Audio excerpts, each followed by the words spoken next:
26편 나는 완전함에 행하리니 라는 제목의 말씀입니다. 다윗의 시편, 다윗의 신앙 고백인데요. 나는 나의 완전함에 행하리니 라고 말하고 있습니다. 이미 말씀드린 대로 다윗은 고난과 환난 가운데 있습니다.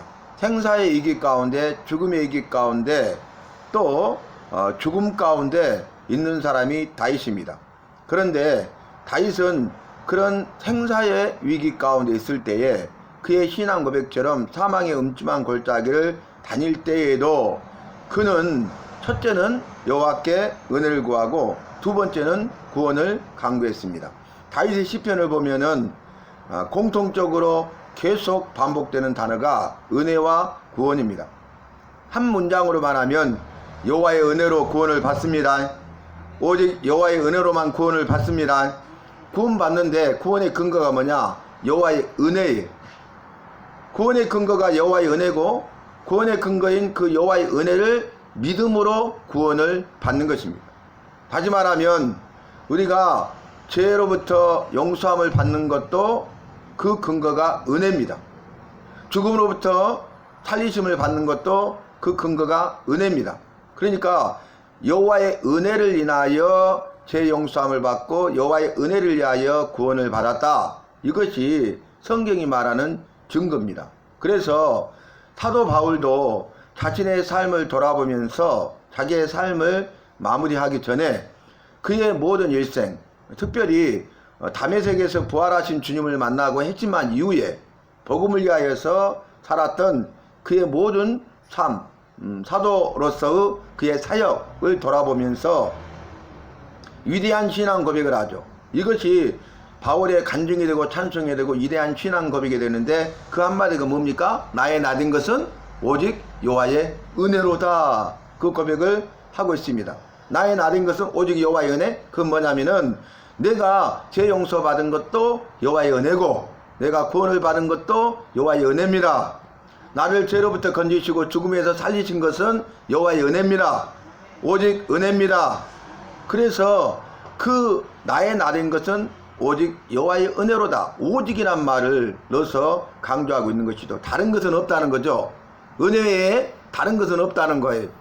그래서 이제 구원자로 오신 예수 그리스도를 믿음으로 구원받았지만 그 믿음의 근거도 바로 은혜에 있는 것입니다. 여러분 우리가 믿음으로 구원받았죠? 그런데 그 믿음의 근거가 은혜예요. 그래서 은혜를 믿음으로 구원을 받은 것입니다. 그러니까 우리가 구원받은 그 증거는 한 문장으로 말한다면 여호와의 은혜를 믿음으로 구원을 받았습니다 라는 뜻이 되겠죠. 그래서 다윗은 그의 시편, 아름다운 시, 최고의 아름다운 시, 여호와를 찬송함으로 여호와를 영광 돌리게 해서 지은 최고로 아름다운 시, 이것이 시편, 다윗의 시편인데 다윗은 이 시편을 통해서 위대한 신앙 고백을 하고 있는데 그것은 오직 여호와의 은혜로 구원받았다는 신앙 고백인 것입니다. 나는 오직 여호와의 은혜로 구원을 받았습니까? 나는 오직 여호와의 은혜로 구원을 받았다는 것이 나의 위대한 신앙 고백이 되고 간증이 되고 찬송이 되어야 하겠습니다. 오늘 말씀 보면은 이렇게 말하죠. 나는 나의 완전함에 행하리니. 지금 고난 가운데 있죠. 환난 가운데 있죠. 그런데 말씀의 시작이 뭐냐면은 나는 완전함에 행하겠다. 그리고 흔들리지 아니하고 여호와를 의지하겠다. 이렇게 말씀을 시작합니다. 완전한 데 행한다? 사람은 완전할 수 없죠. 불완전하죠. 여호와만 안전하시죠. 이 말은 뭐냐면은 창세기 6장 말씀을 보면 알 수 있습니다. 노아 시대에 여호와께서 그 시대의 모든 사람들을 보셨는데 이미 우리가 말씀을 살폈던 대로 그들이 생각하는 것이나 말하는 것이나 행하는 모든 것이 다 악할 뿐임을 보시고 여호와께서 사람 지으심을 후회하고 한탄하사 쓸어버리시기로 작정하십니다. 그래서 물로 홍수로 심판하실 것을 말씀하시는데 노아의 시대에 세상에 있는 모든 사람들이 죄악이 간영했어요. 가득 차고 넘쳐버렸어요. 모든 것이 죄예요. 죄 아닌 게 없어요. 그래서 이제 심판하실 것을 말씀하셨는데 노아라는 사람을 보니까 노아는 당대에 그 시대에 의인이요 완전한 자라 이렇게 말해요. 노아는 의인이요 완전한 자라 이렇게 말하면서 노아에게 방주를 만들라 말씀하시고 여호와께서 말씀하신 당대의 의인이요 완전한 자인 노아를 통해서 여자의 후손을 통해 구원하시겠다는 여호와의 구원의 은혜, 구원의 약속을 이루어 갔습니다. 그런데 여기서 여호와께서 노아를 당대의 의인이요 완전한 자라 그랬어요. 의인은 없나니 하나도 없습니다. 모든 사람이 죄를 범했습니다. 모든 사람이 죄를 범했기 때문에 여호와의 영광에 이를 수가 없습니다. 의인은 없나니 하나도 없습니다. 이 여호와의 말씀이 맞습니다. 그런데 노아를 의인이라고 하신 것은 노아가 여호와를 믿는 믿음이 있었다는 거죠. 그래서 그 믿음으로 말미암아 여호와께서 그 노아의 죄를 용서해 주신 겁니다. 그래서 의롭다고 인정해 주신 거야. 칭의. 그래서 의인이 된 것입니다. 노아도 죄인입니다. 왜냐하면 죄인으로 태어났기 때문입니다. 왜냐하면 죄를 지었기 때문입니다. 왜냐하면 죄로 말미암아 죽기 때문에 그렇습니다. 죄로 말미암아 심판받을 자이기 때문에 그렇습니다. 노아도 죄인이에요. 그런데 여호와의 은혜를 믿었단 말이에요. 구원의 은혜를 믿었단 말이에요. 여호와의 구원의 은혜를 믿으면 죄 용서함을 받습니다. 죄를 용서해 주십니다. 그래서 노아는 믿음으로 의롭다 하심을 받은 거예요. 로마서의 주제가 그거죠. 이신칭의, 이신득이, 이신득구. 믿음으로 말미암아 의롭다 하심을 받는다. 믿음으로 말미암아 구원을 받는다. 이렇게 말씀드렸죠. 근데 그 믿음의 근거가 뭐가요? 은혜의 은혜. 은혜를 믿음으로 구원받은 것입니다. 믿음으로 구원받는다는 것은 그 앞에 은혜를 전제하고 있는 거예요. 창세기 3장 15절에 여자의 후손을 통해서 구원하시겠다는 구원의 은혜, 그 약속, 그 은혜를 믿음으로 구원받은 거예요. 그 은혜를 믿는 자는 구원을 받습니다. 여자의 후손으로 오신 구원자로 오시는 그 예수님이 나의 주인임을 인정하고 부르는 자는 구원을 받습니다. 누구든지 주의 이름을 부르는 자는 구원을 받으리라 이렇게 말씀하셨잖아요. 그래서 노아는 당대의 의인이다. 그 은혜를, 구원의 은혜를 믿음으로 말미암아 죄 용서함을 받은 사람이다 그 말이. 완전한 자는 뭐라면은 그 믿음으로 구원받았는데 믿음으로 살았다는 겁니다. 구원받았어요. 그런데 구원받은 백성으로 살았다는 겁니다. 그래서 이것은 은혜를 믿음으로 구원받은 자요 온전한 믿음으로 행하는 자였어요. 온전한 믿음입니다. 온전한 믿음을 가져야 되겠습니다. 그래서 우리도 나도 어떻게 해야 되겠어요? 그 구원의 은혜를 믿어야 되겠습니다. 그리고 그 믿음으로 살아야 되겠습니다. 여러분 구원의 은혜를 믿으십니까? 구원의 은혜를 붙들고 살아가시기를 바랍니다. 믿음으로 사시기를 바랍니다. 이런 삶을 살 때에 우리의 신앙 고백이 찬송가 가사와 같죠. 믿음이기네 믿음이기네 주 예수를 믿음이 온 세상이기네 인정하며 고백하며 간증할 수 있는 것 아니겠습니까? 그런데 오늘 다윗이 어떻게 고백하고 있습니까? 내가 완전함 행하겠다. 그 말은 뭐예요? 믿음으로 살겠다는 것입니다. 내가 믿음으로 살고 흔들리지 아니하고 더욱 여호와를 의지하리이다. 고난 가운데 있거든요. 환난 가운데 있거든요. 고난과 환난을 당하기 전에도 다윗은 믿음으로 행하고 흔들리지 아니하고 여호와를 의지하면서 살았잖아요. 그런데 죄가 없는데 사울이 죽이려고 했잖아요. 그래서 도망자가 되고 망명자가 되죠. 고난과 환난을 당하고 있죠. 죽음의 위기 가운데 있죠. 그러니까 내가 고난과 환난을 당하기 전에도 죽음의 위기를 당하기 전에도 내가 믿음으로 행하고 흔들리지 아니하고 여호와를 의지한 것처럼 이제 고난이 오고 환난이 오면은 넘어져 버리잖아요. 죽음의 위기 가운데 있으면은 넘어져 버리잖아요. 믿음이 흔들리고요. 내 삶이 흔들려요. 그리고 여호와를 의지하지 않아요. 그런데 고난과 환난을 당할수록 죽음의 위기 가운데 있다 할지라도 그 말은 뭐예요? 내가 죽는다 할지라도 나는 믿음대로 행하고 흔들리지 아니하며 더욱 여호와를 의지하겠습니다 라는 신앙 고백입니다. 여러분, 그래서 다윗도 우리와 같은 성경이 같은 사람이, 다윗도 우리처럼 죄인으로 태어나서 죄를 범하는 죄인이에요. 죄로 말미암아 죽었어요. 죄의 심판을 받을 자예요. 우리와 다를 바가 하나도 없습니다. 저와 여러분도 삶의 순간순간마다 믿음으로 행하고 어떤 상황에서도 흔들리지 말고 여호와를 의지하며 살아야 되겠습니다. 특별히 고난과 환난이 오고 죽을 것만 같은 그런 상황이 올 때에도, 그럴 때일수록 우리가 더욱 믿음으로 행하고 흔들리지 아니하고 그리고 더욱 여호와를 의지하는 삶을 살아야 되겠습니다. 그러니까 이렇게 말씀 시작했잖아요. 내가 믿음으로 행하고 흔들리지 아니하며 여호와를 의지하였나이다. 1절에 이렇게 시작해요. 그리고 쭉쭉쭉쭉 이야기한 다음에 뒤에 결론에 앞서서 무슨 말을 하냐면 나는 나의 믿음으로 행하리오니. 아멘. 앞으로도 여전히 믿음으로 행하겠다는 거예요.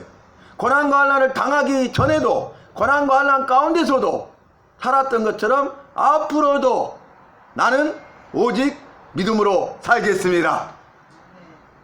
주님이 부르실 때까지, 죽을 때까지 나는 믿음으로 살겠습니다. 엄청난 위대한 신앙 고백이죠. 여러분, 저와 여러분도 이럴 수 있기를 바랍니다. 이러한 믿음의 사람이 되시기를 바랍니다. 얼마나 믿음의 사람으로서 당당합니까? 얼마나 믿음의 사람으로서 멋있습니까? 멋있죠?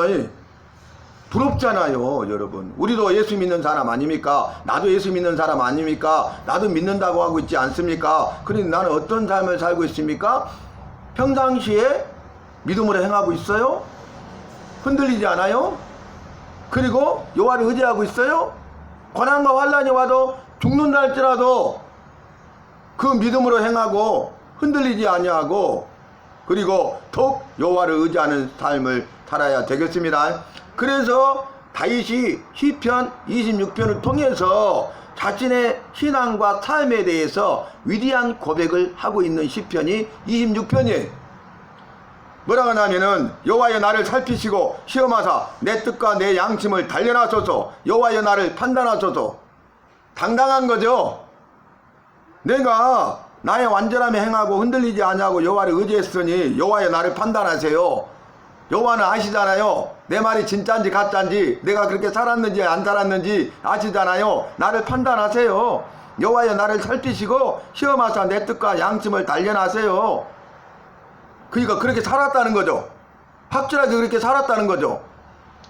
여호와 앞에서 이렇게 말하는 거잖아요. 그러면서 뒤에도 뭐라고 하냐면은 11절에 나는 나의 완전함에 행하오리니 나를 속량하시고 내게 은혜를 베푸소서. 아멘. 은혜를 구합니다. 그리고 나서 12절에 정말로 위대한 신앙 고백을 하는데 은혜 다음에 뭐예요? 구원해 주소서죠. 은혜를 믿으면 구원해 주시죠. 은혜를 베풀어 주시면 그 다음에는 구원을 이루어 주시죠. 그래서 12절에 내 발이 평탄한 데 섰사오니. 아멘. 여러분, 여전히 고난과 환난이에요. 하나도 바뀐 게 없어요.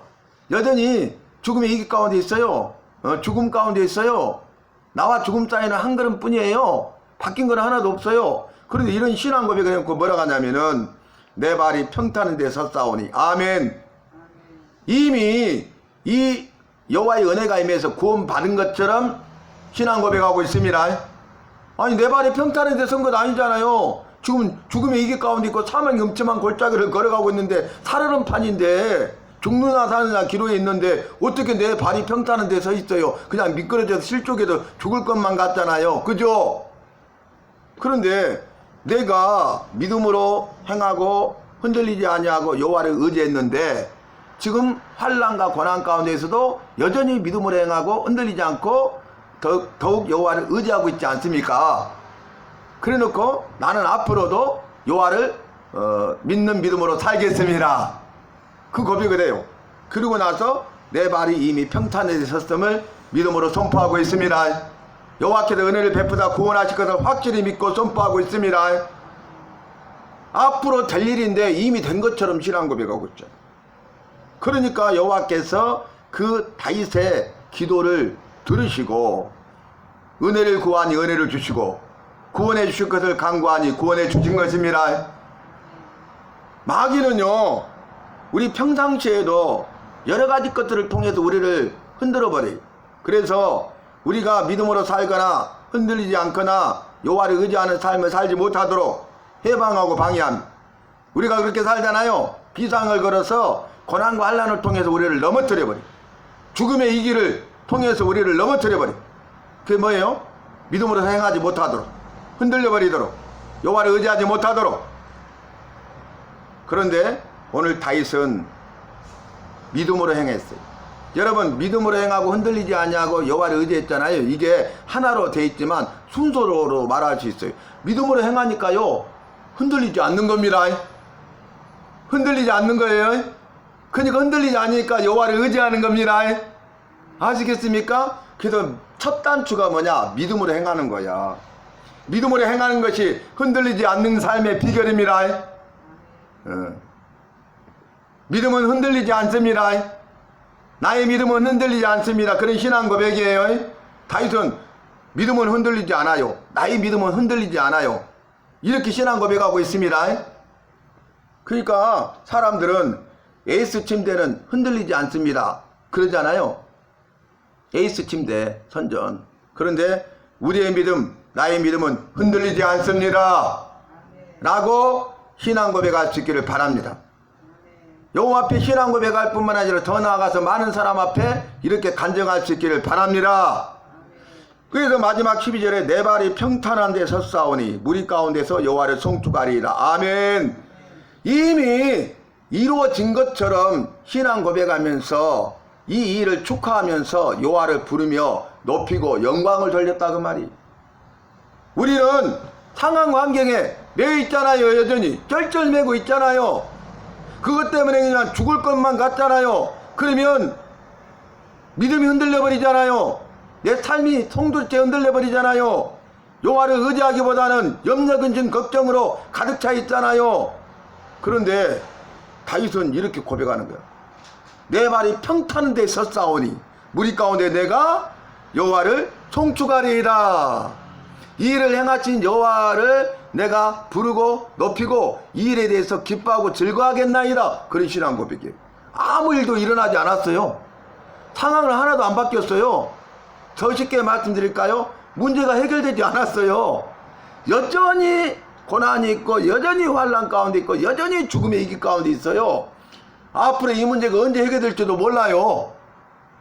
그러나 이 문제를 은혜를 베푸사 구원해 주시고 해결해 주실 것을 믿는 믿음이 다윗에게 있었기 때문에 그 믿음으로 행하였기 때문에 여전히 흔들리지 아니하고 더욱 여호와를 의지하고 힘과 능력 얻어서 이미 그렇게 하실 것을 믿음의 눈으로 바라보면서 내 발이 평탄한 데 섰사오니 무리 가운데 내가 여호와를 송축하리이다. 아멘. 이렇게 마무리하고 있는 것입니다.